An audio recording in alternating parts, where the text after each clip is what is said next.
knowing that I wasn't under the gun to either find a new job or get my contract renewed every year was probably the biggest, most positive change that I didn't even know I needed. And I didn't realize how exhausting it was until it wasn't there anymore. And I was just like, I feel so much better. Welcome to the Career Relaunch podcast, focused on helping you reinvent your career.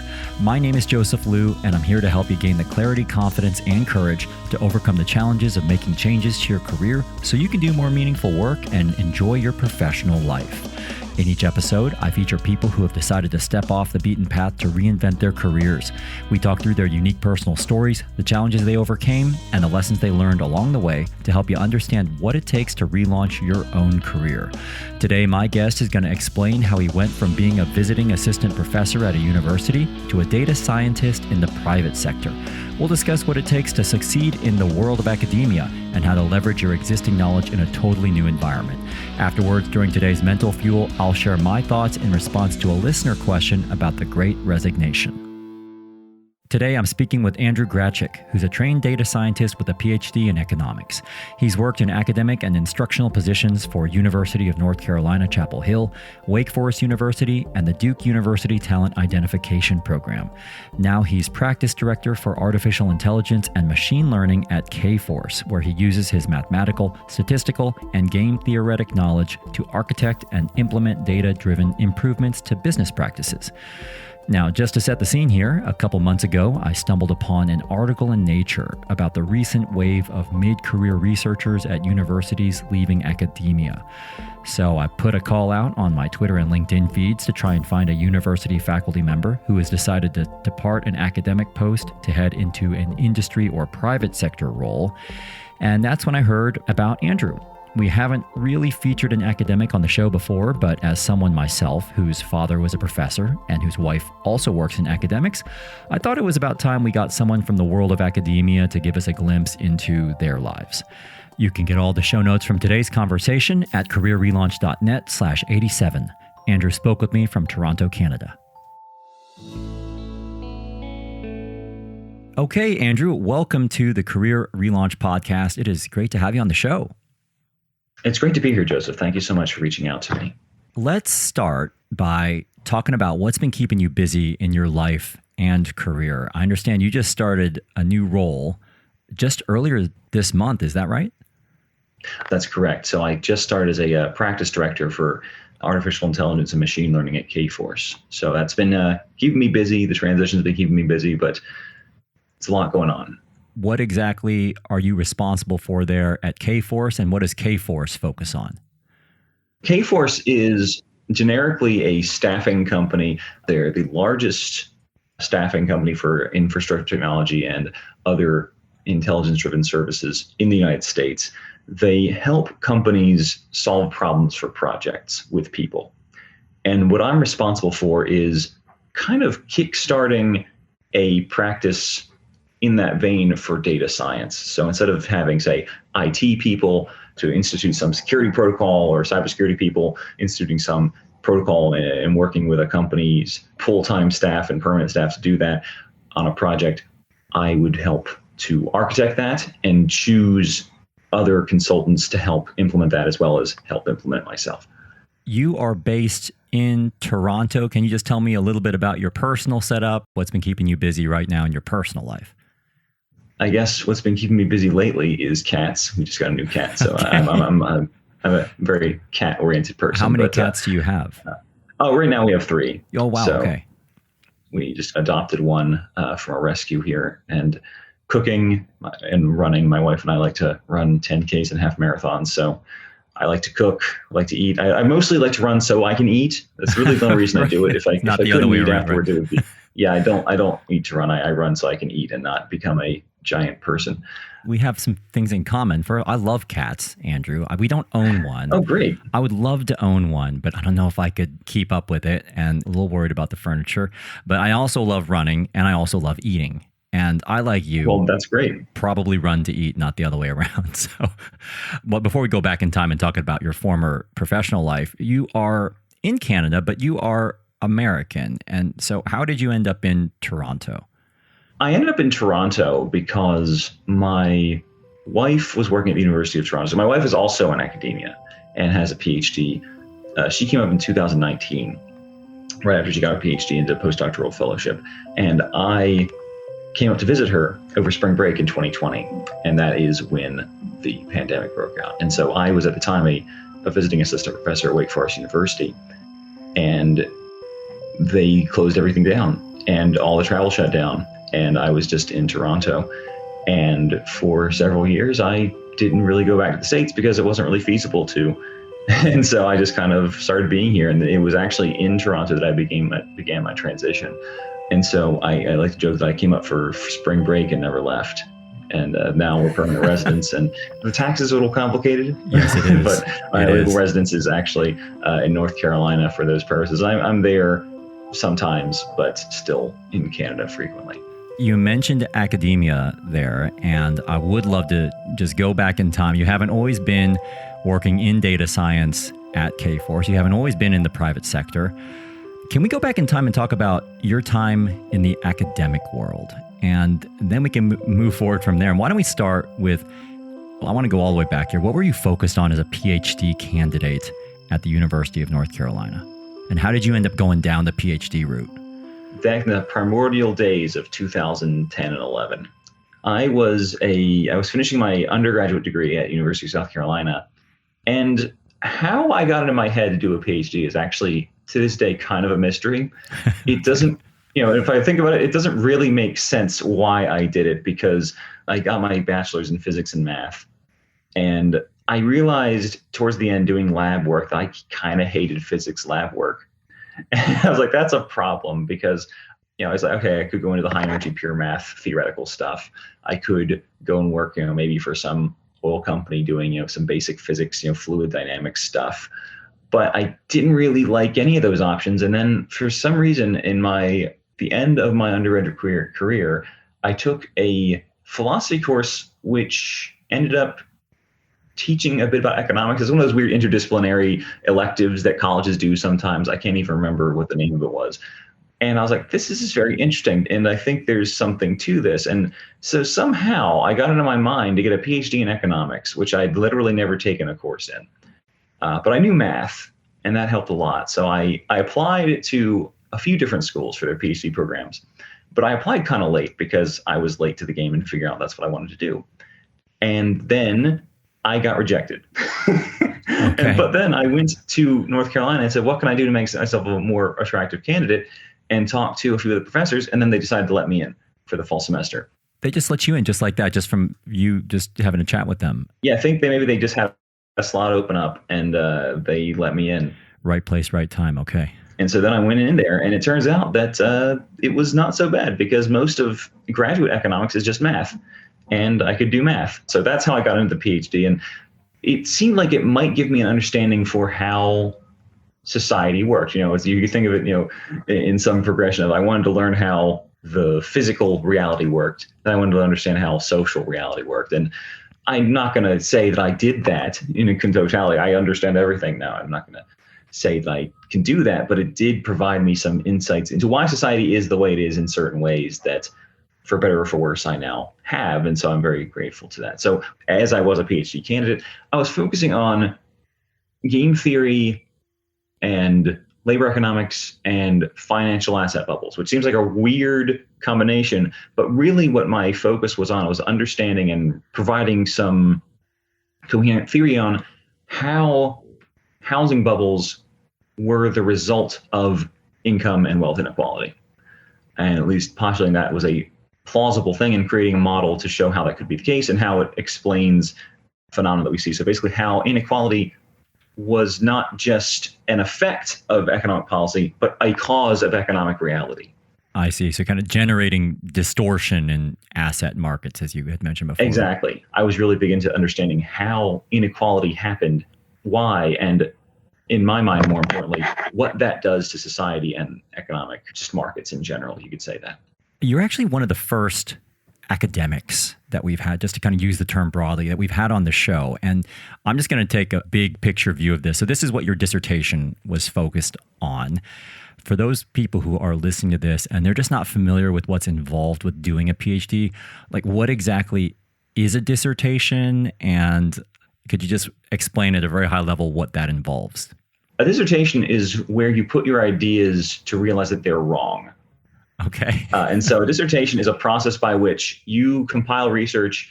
And I've never met a person, and I don't think I ever will, who's got a PhD who was absolutely sure of themselves. And it's not because, there's this, well-known imposter syndrome. That is a real problem among academics. But part of it's about understanding and embracing that humility of realizing so many people have thought about so many things.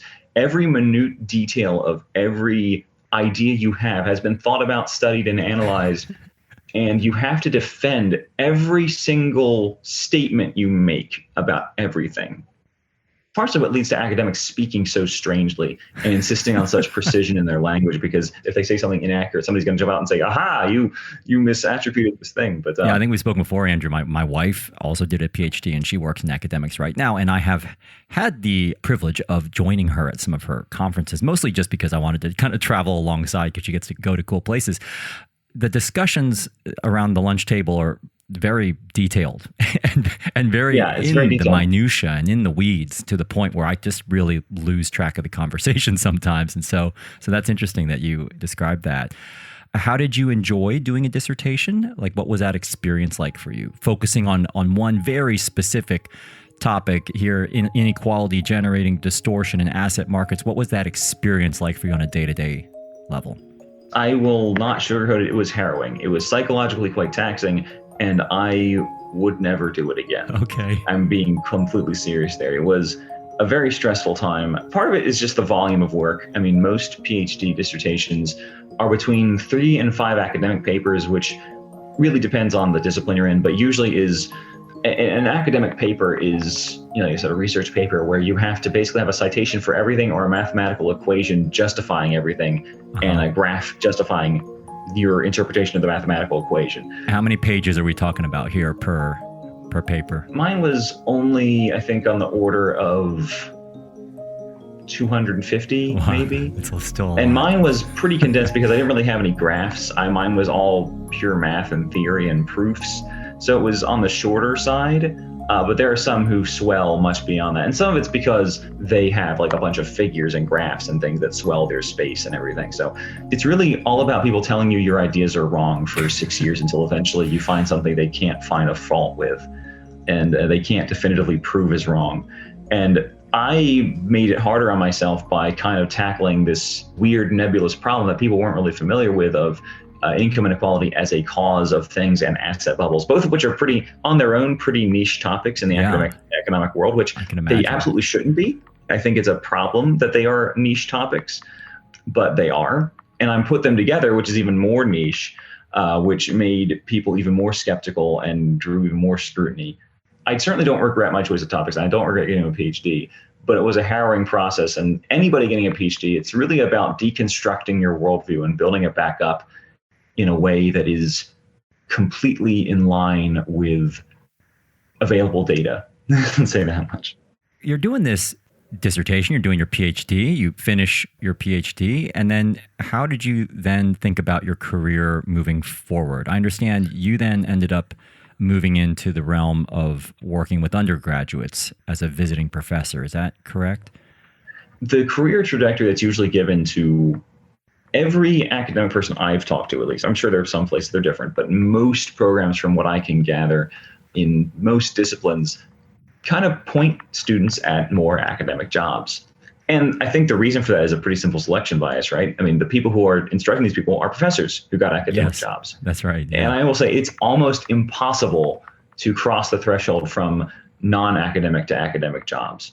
It is very difficult unless you have some connection to there's very, very rare exceptions to that. But people who are in academia and have tenured jobs, or who are advising students, are almost certainly people who have done nothing but academia ever. And so it's the world they know, it's the world they advise in, because it's the world they lived in. And it's also a factor of most of the professors that I talked to and had were, let's say, it had been a minimum of 15, 20 years since they had gotten their PhDs. And the job market that they went into was very different from the job market that current graduates were entering into. which may have also shaped their understanding and their advice. But yeah, so the path laid out for me was, go get an academic job, go get a professor job, go join the Federal Reserve Bank, go do something academia-ish. And it quickly became apparent that that was not going to happen for a lot of people who I was graduating with, just because of the degree of competition. And economics is not the most stingy with jobs. There are actually plenty of economics jobs. There just still weren't enough, though, to say that much for. And I know a lot of people who've had to go in the private sector because of that, or not had to, but they decided to. You mentioned becoming a tenured professor. Can you just explain what is a tenured professor, and like what are the different versions of professor that are out there? I think my father was a professor actually, and he was an assistant professor for a while, and then he was a tenured professor. But can you just explain the difference between like visiting professor, adjunct faculty, lecturer, professor, tenured professor? I'll start at the sort of the bottom of the totem pole, as it were, with adjuncts. And adjuncts, they shouldn't exist. Not that the people shouldn't exist, but the position shouldn't exist, because the university should pay people to be actual professors. It's kind of the minimum wage of academia. So you have these people who know their subjects very well, have done research, gotten their PhDs, but universities realize they can pay them on a per class basis rather than hire them as a full-time faculty member. And so often you'll have people teaching on the order of, or actually sometimes far beyond what a tenured professor would be teaching rather, and being paid very little. And this is especially a problem among humanities, where there have been fewer jobs opening up in the recent years for many reasons. So to go up the totem pole a little bit, a lecturer is somebody who is just there to teach classes, but they are contracted on a yearly basis, and they have some benefits. But their job is only to teach classes. It's a very important job to teach classes, but they're usually teaching undergraduates, usually have PhDs in the field. In fact, almost always. I've never met a lecturer who didn't. But their job is to teach classes. Now, then you get into like professor level. Now, visiting assistant professors are weird. That is what you were at Wake Forest, right? Yes. Okay. So they are professors who are expected to do things. I mean, technically, you're only paid to teach, but the idea is that this is a temporary position where you are going to be doing some teaching, mentorship, research. But this is not a position that they want to be permanent, and they are explicit about that from the get-go. You're there, you get benefits, but you're not permanent. The idea is that you're there to work with students and faculty and produce research and teach classes just like a normal faculty member would, but you're not a permanent faculty member. Okay. There's no pretense of you becoming permanent. Okay. And so then you get into the actual, like, quote unquote, permanent faculty members, the one that can become tenured. So tenure is essentially a process by which you have a permanent job at the university, and they can't get rid of you except for very bad things, to be frank.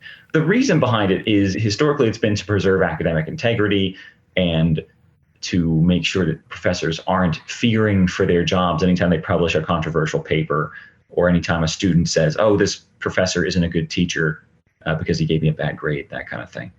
So the tenure process is usually a few years. And so that's where we get into the assistant professors. Like non-visiting assistant professors are people who could get tenure if they do well. And so what the process is will depend on the school and the department, really. So some departments don't care about student reviews. You could be an awful teacher, and as long as you publish well, you'll get a tenure. In fact, that's how a lot of departments are. I shouldn't say some departments. That's how, sadly, many departments are. And most of the time it's focused on what you publish and where. So what kind of topics are you publishing in? How good are the journals? What's the citation rate? Basically, are you spreading the name of yourself and the university, by extension, out into the world with your research showing that we're doing really impressive things? Okay, but you're saying that most people who are permanent assistant professors, they are on the way eventually, assuming nothing goes horrendously wrong, to becoming a tenured professor, more often than not. More often than not, they're going to get it. I mean, the thing is, universities are pretty careful, or departments really, because it's departments who are doing this job search. It's not like you have an HR person who hires people. And it's usually the professors in the department who have to go and search for people, because they are the only people who are qualified to know what they need. Mm-hmm, and what's good, sense, yeah. And what a good professor is. Because if you got an HR person, it would be a nightmare, because they wouldn't know the difference between a good, say, PhD physicist and a bad PhD physicist. Right, or like the different publications, or... Yeah, exactly. Or if it's what the department needs right now. Because you could be a perfectly good physicist, economist, whatever, and they just don't need that person right now. Like, oh, we really need somebody to teach this kind of course, or we really want someone to do this kind of research, and this person does a different kind of research. And that was a problem I ran into a lot, so I'm very familiar with that. The other reason is, so you're very selective, because they don't want to do this again. So if you're the kind of person who gets selected, they probably are pretty confident you're going to do enough work to get tenure. And you've already shown a track record. And so it's really just, if you keep doing what you're doing, you're going to get tenure. The other reason is, even if you falter and misstep a little bit, the department decides if you get tenure. And the professors don't really want to do another job search, right? Because it's a lot of time, and they have their own publications they have to do. They've got their own classes they got to teach.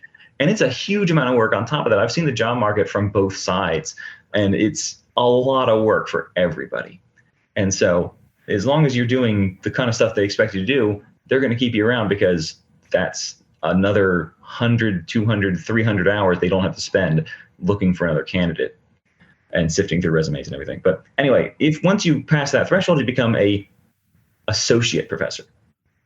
And so you go from assistant. And then if you do other specific things, which again is dependent on the university, department, et cetera, usually it's have students graduate, publish more papers, do service for the department, like, be a chair of some committee, teach classes, do stuff, you become a full professor. I guess we should also mention that this system you're describing is kind of more of a North American system. It does not necessarily exist everywhere in the world. I guess certain countries follow this convention, but other countries, for example, where I am in the UK, there's no such thing as tenure, and it's like a totally different system. But this is the system that you were in and that you were dealing with there in the United States. Yes. So this is specific to the United States and Canada. Just to kind of shift gears here then, so thank you for giving us a lay of the land of how this trajectory could work out for somebody who's in academia. What happened with your experience as a visiting professor, and what was running through your head as you were thinking about your own career path? Were you thinking that you wanted to go down the tenured track? Were you game for that? Or what was running through your head as you were teaching your undergraduate economics course at Wake Forest? I was torn initially, because I really enjoyed the work I did. I enjoyed coming up with research. I enjoyed teaching my students. I enjoyed coming up with courses. I got to teach a lot of different courses at Wake Forest University, got to come up with my own course on inequality and history. It was a great time, and it was really great working with the students.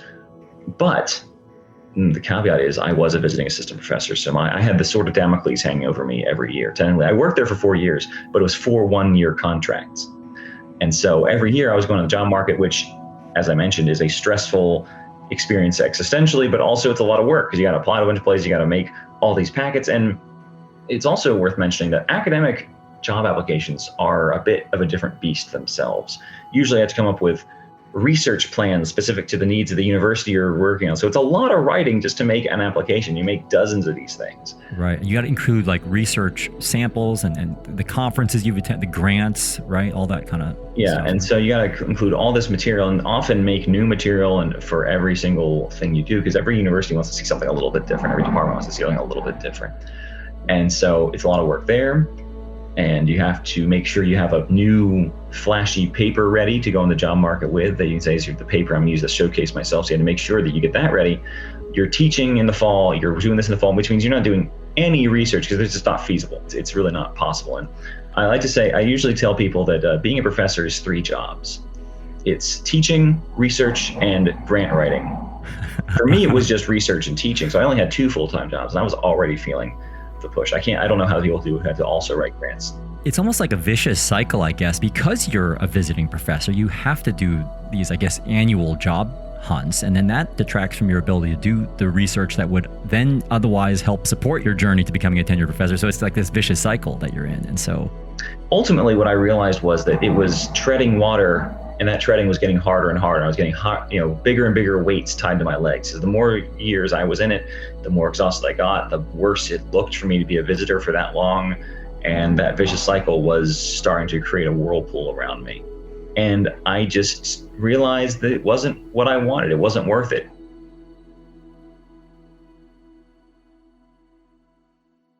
Let's talk about the transition then. So how did you get into the private sector? How did you make that pivot? Because I know this is a question that does come up and has been coming up more recently. I've seen news articles about more academics wanting to leave academia, moving into the private sector. How did you go about doing it? So the first times I tried were very unsuccessful. So my first attempts to pivot in the private sector were actually back in 2019. And what I realized was I didn't know how to sell myself.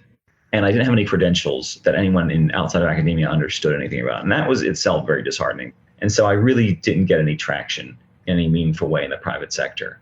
But then when I got more serious about it in 2020, which came after that spring break that I mentioned that never really ended, I knew some stuff and I knew how to do some things, but I didn't know how to communicate in a way that the people on the other side hiring would understand. And so luckily I found some resources and I learned how to do coding in Python rather than some of the other software packages I was using. How'd you learn how to do that? I started just by downloading it and doing stuff and Googling things, and also working with like some other open source softwares and just making some stuff. And I did have some help from my wife, who was very supportive, and she had been doing Python for a while because some of her departments had pushed Python because they didn't want to pay for MATLAB anymore. And I found this program called the Data Incubator. I definitely got into the data science Python world more expediently than I probably would have otherwise.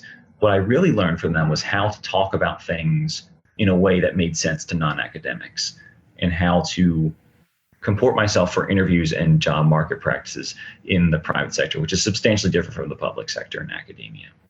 And then where did you ultimately land as your first private sector job? I ended up getting a job at NN Data, which is a contract company that mostly works with the Department of Defense and other public sector entities, solving data problems.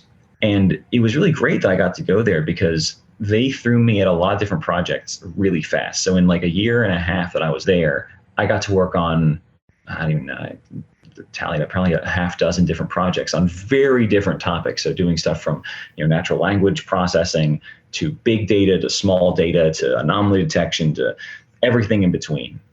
And I got to do a lot of fun stuff. And that really helped me not only broaden my horizons in terms of data science, but talk about things and know what technologies are out there. You gave me a crash course in basically all of data science plus data engineering plus some other things. A really great opportunity. And when you were there, can you just describe the major differences that you found working in the private sector for a company versus working for a university? I was technically in my contract with the universities, protected against all kinds of things, but I was still a one-year contract. And so I weirdly felt more protected in this at-will employment contract because it didn't have a definite end date. Knowing that I wasn't under the gun to either find a new job or get my contract renewed every year was probably the biggest, most positive change that I didn't even know I needed. And I didn't realize how exhausting it was until it wasn't there anymore. And I was just like, I feel so much better. I can enjoy things. And the other thing was, it was actually weirdly a lot more collaborative. Now, maybe it's because economics is kind of a field in academia where people tend to work in either singular or small groups. And even the ones who are very collaborative don't work that closely with each other. There's often usually a bunch of stuff they're doing on their own. But in this case, it was really interesting to have a team to collaborate with and have ideas with, talk about things, help each other. If I got stuck on a problem, I could ask somebody and I could help people if they got stuck on problems. And it was quite nice to have that atmosphere. It sounds like things are going quite well for you at NN Data. How did you then end up shifting from there to Kforce? I was kind of sad to leave. So the reason I left, though, was that I got essentially a better offer. I had met some people who put me in touch with other people, and in conversations about data science and solutions in general, I ended up also meeting one of the practice leaders at Kforce who decided for some reason that he wanted to have me on his team. And he was a guy who was more of a data engineer, and he wanted to bring data science to Kforce. And for some reason, he figured that I was the person he wanted to do this. I don't know how. The conversation I had with this guy started back in October of 2021, where we were just talking about data science in general and what the future of it was as we saw it. And it wasn't until June of this year, so 8 months later, that they ended up contacting me and said, "Hey, are you still interested in doing this?" And from there, it went really fast, and we had interviews, and I ended up getting chosen for this position. And I think what it was about was just that the breadth of things I could talk about in very academia detail was what convinced this guy to push for me and to push to start this thing now. I see. Okay. So you weren't actively looking for a role. This was an example that we talk about on the show quite a bit of just staying in touch with people, keeping the communication lines open, and sometimes over the long run, opportunities pop up. So the last thing, before we talk about some of the lessons that you've learned along the way of your career change journey, moving from academia into the private sector, could I just also ask you, what, if anything, do you miss about the world of academia? It's hard to say now because I'm aware on both experiential level, a statistical level, and also, I guess, to add into that, a sort of game theoretical level, understanding why the academic job markets are so problematic, and extricating the job from the job market is difficult in my mind. But I suppose if I do miss anything, it's probably working with the students and, helping them to develop their own understanding of, say, economics, because that's what I did. I thought I would miss the research, but really, as a data scientist, I kind of get to still do it just without all the, having to pay thousands of dollars to a paper to publish your work. I can just put stuff on papers with code or on archive and do stuff if I want to share things. But it's really, it's the same spirit of pushing the boundaries, testing the possible, and experimenting. Academics would probably say it lacks rigor, and it probably does, but it's also way more results oriented and doesn't take nearly as long to implement things. So, you take the good with the bad, but I'd say it's the same spirit. So I don't have to miss the research. If there is an academic out there who's listening to this, do you have any thoughts on how they can think about whether or not they should consider moving into the private sector or an industry role or the corporate world? Any thoughts on who it is for and who it's not for coming out of academics? I would say that it's always worth considering the private sector. You should never not consider it. But if you've considered and you're not sure what to do in the future, what I think helped me was that I realized that the process of research, the process of the job market, didn't make the potential of a tenure track job worth it. And so I think what is important to think about from an academic's perspective, if you value more the results of research and the implementation of your results than the research itself in an ivory tower, it's definitely worth getting into the private sector, because you can find places to do the same things just as much in the private sector as you did in public sector or in academia, and you won't have what I'd say the stifling rigmarole of the journal system holding you back. The last thing I want to talk about before we wrap up with maybe having a quick chat about the data incubator, because I know we kind of skimmed over that and I do want to come back to that, but I just wanted to hear a little bit about the lessons that you've learned along the way of your journey. And the first question is just, it sounds like you're quite happy in the transition that you've made. If you had to give advice to your younger self as it relates to changing career paths, what might that be? You know more than you give yourself credit for. I mentioned at the beginning of this conversation how good the dissertation is at breaking you down and building you back up and making you be precise about everything. But what you have to remember is that while you've gone through that and you're still probably in the aftershocks of it, and those aftershocks may last your whole life of you thinking that you don't know definitively things, you know more than you give yourself credit for, and you need to be able to have the confidence and self-awareness to bill yourself as such. Put it on the hypothetical billboards of what you know, and never be afraid to assert yourself in that way. When you look back on your career transition, what's something that you wished you had known that you now know? There's no real reason to be nostalgic about academia. It can be scary and unfamiliar leaving, but it really doesn't stay that way for very long. There's so many people who need so many things that you will find something, especially if you have, a PhD, something very well. Somebody needs that to do something else. And having been through this career change where you have now successfully crossed the chasm from academia into the private sector, what's one thing you've learned about yourself along the way? I am very good at adapting. I'm very good at being thrown into a situation where I don't know I'm supposed to lead the meeting, but I get put to lead the meeting. So I have to go based on what I know about the client to have an intelligent conversation about the thing we're supposed to be doing.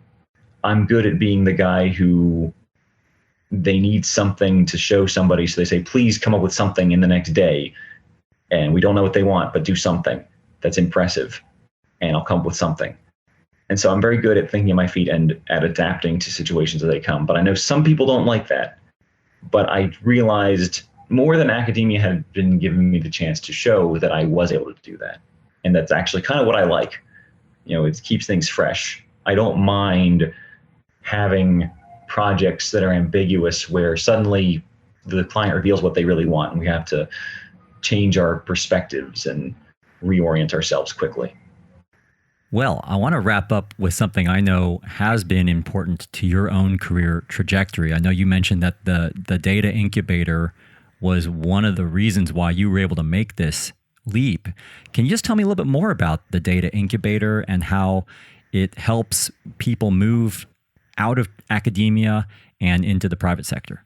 Data Incubator is a program that's designed to give people certifications in data science work, or also data engineering. Now, when I did it was just data science. Now they also do data engineering. But the point is, they are acutely aware of the problems I was talking about, where people know stuff. They know how to do technical things. They're very talented people, but they don't know how to get their foot in the door in the corporate world or in the private sector for whatever reason. And so what the data incubator is about is two things, really. I would say it's two things. It's about teaching skills. So they take people who are otherwise good at math, stats, whatever, but don't necessarily know how to program or code because, they may have been taught in programs that don't do those things as much as they maybe should in the modern era. But they teach them how to code in Python, how to use these packages, how to do data science, how to train models, how to use their expertise in other areas and mathematics and translate that into programmable results from a computer in computation. But the other thing they do that I think is very important is they explicitly teach you how to do a job search, which is something I never really got taught, even in academia. They just kind of said, oh, go and apply for jobs. And no one ever really told me what you should be doing and how you actually get a job. And these people do that. They sit down with you and say, okay, here's how you write a good resume. They have people help you structure your resume to emphasize your best traits. They help you structure cover letters. Here's how you should write a cover letter for this kind of job. Here's how you should approach an interview. So it was really about translating the thoughts you had from academia, putting it into a funnel and out into a way that people outside of academia can understand so they can know how valuable you are. Very interesting. And it sounds like they played a huge role in your own career and it's playing a huge role in other people's careers. So thanks for walking us through that. And then I'll definitely include a link in the show notes so people can learn more about the data incubator. Well, thank you so much, Andrew, for taking the time to tell us more about the world of academia that you left behind, how you managed the transition into the private sector, and also the importance of moving on when the time feels right for you. So best of luck with your new role there at Kforce, and I hope everything continues to go well for you as you head down this new career path. Thank you very much, Joseph. And once again, thank you for having me on the show. It's been a pleasure. So I hope you enjoyed hearing Andrew's perspectives on the world of academia, what it takes to make the leap into a private sector role, and how your knowledge is something that stays with you even when you make a major professional transition. Now it's time to wrap up with today's Mental Fuel, where I'm going to address a listener question about the recent wave of voluntary job resignations around the world. Before we get to today's Mental Fuel, I wanted to thank Vista Social for supporting this episode of the Career Relaunch podcast. Vista Social is a versatile, time-saving tool to manage all your social media accounts in one place.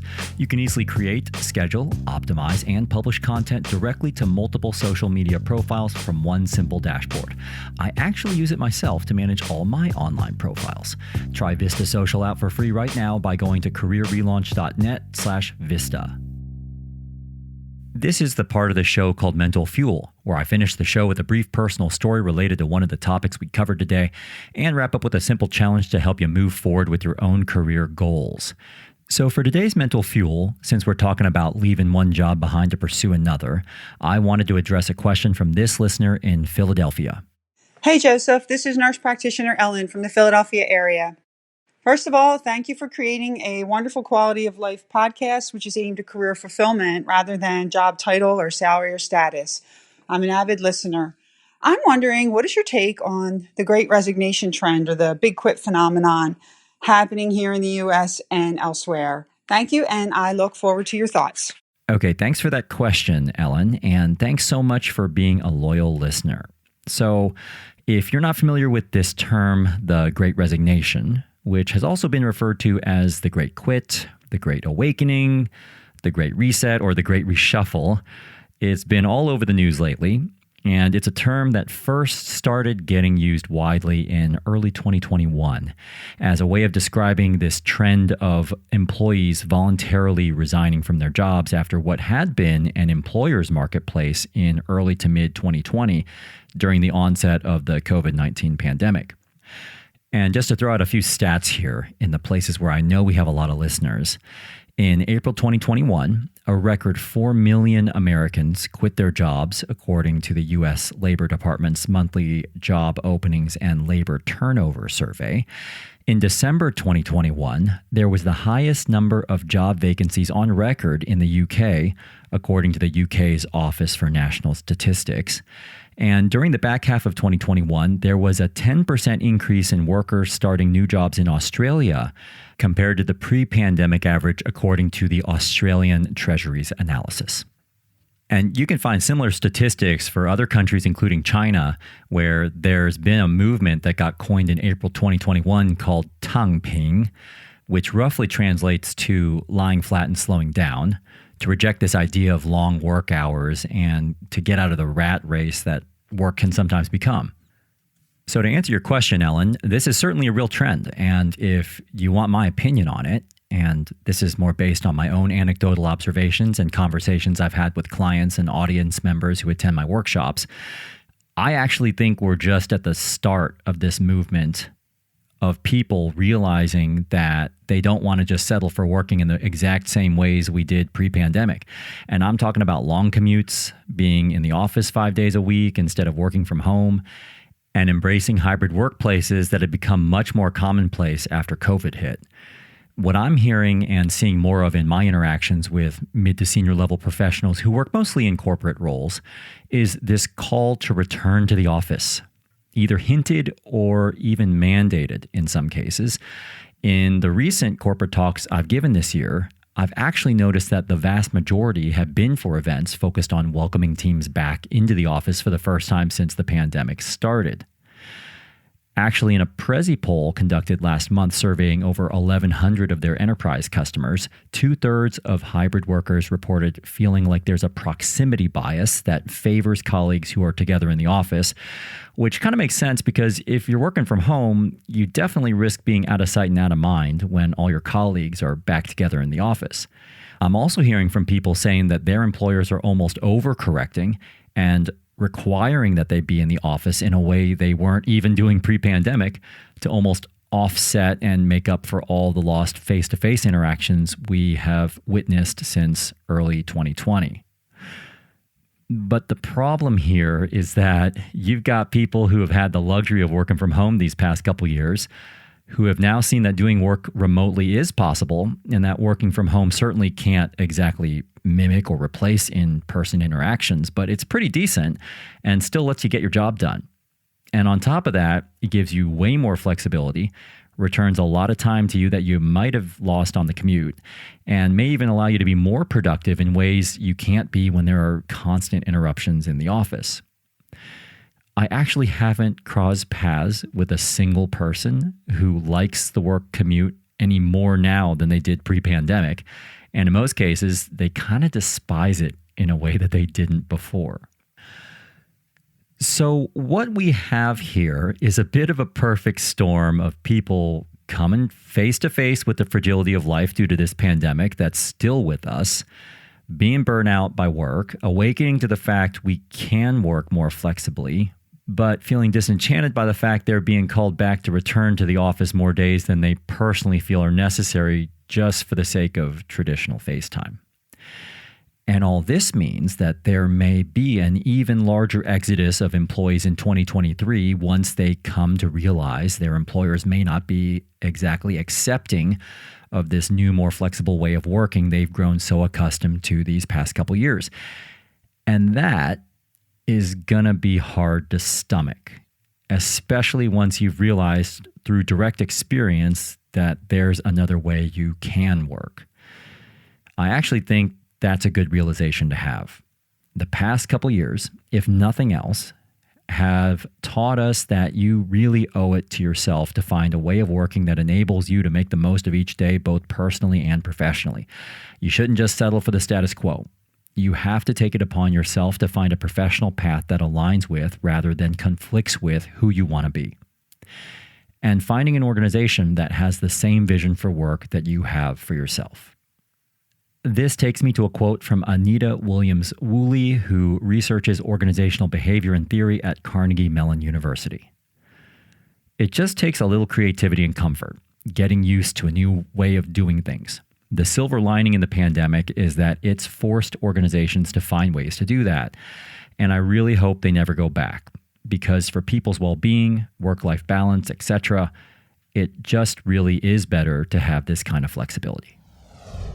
So my challenge to you is to just consider if you're facing a bit of a turning point with your own employer where you're getting mandated to do things for the sake of returning to the way things were that just don't sit so well with you anymore.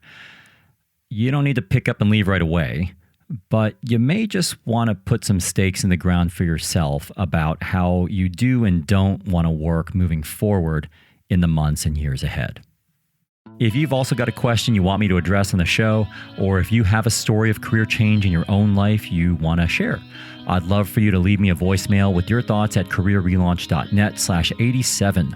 Or you can also find a summary of my conversation with Andrew and learn more about the data incubator he mentioned. Again, that's careerrelaunch.net/87. Thanks so much for being part of the Career Relaunch community, and a special thanks again to Andrew Graczyk for sharing his story with us today from Toronto, Canada. This episode was mixed by Liam McKenzie. Today's music was curated by Jonathan Rinaldi-Pole, and the Career Relaunch theme song was written and performed by Electrocardiogram. I'm Joseph Liu, and I'll talk to you next time.